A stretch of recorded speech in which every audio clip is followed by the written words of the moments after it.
তুমি আইয়া যাও খাইয়া যাও বন্ধুরে, চালাই ডালাই মিঠাই। আসসালামু আলাইকুম দর্শক, সবাই কেমন আছেন? আশা করছি সকলে ভালো আছেন। তো বরাবর মতো আবারও চলে আসছি আমি নীরব হাসান নয়ন। তো আশা করি টাইটেল এবং থাম্বনেল দেখে অবশ্যই আপনারা বুঝতে পারছেন যে আজকে কোন বিষয়টি নিয়ে কথা বলবো।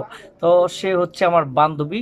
এখন তার হচ্ছে মির্কি বেড়া উঠছে, আর মির্কি বেড়া উঠলে কি করে সেই ডান্সটা একটু দেখে আসে। তুমি আইয়া যাও খাইয়া যাও বন্ধুরে, এতদিনে তোরে পাইছি।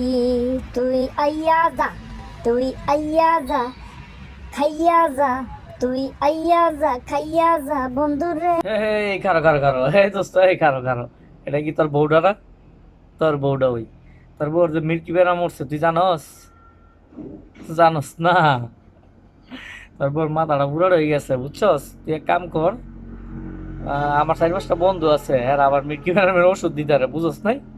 তারপর লিঙ্কটা দিয়ে দিস, ওষুধ পাঠাই দেবো না। শালা মাদার। আমার লাউটি খাইয়া যাও, আমি তোমারে খাওয়ামু। চালাই ডালাই মিঠাই দিবা, এই জ্বালা জলে না রে। হেই, এমনি চাই দিছস কে? চিনস না? না চিনা চিনা লাগে? আর এটা তোর বউডো ওই, ভালো করে তো দেখছস, এটা তোর বউডোই। ঠাল্লাইতে ঠাল্লাইতে বাড়িত না বাইত নিয়ে মানুষ কর, বুঝছস? চাই দিছস কেন? চিনতে পারস না এটা কেডা?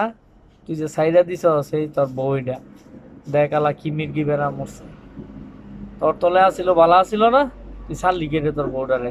তোর লগে বিয়ে হয়েছিল, মায়াটা বালা সংসার করছিল। এখন তুই মায়াটারে সাইডা দিছস, সাইডা দেওয়ার পরে দেখ আলা কি কাম করতেছে। যুব সমাজটারে নষ্ট করে দিতেছে।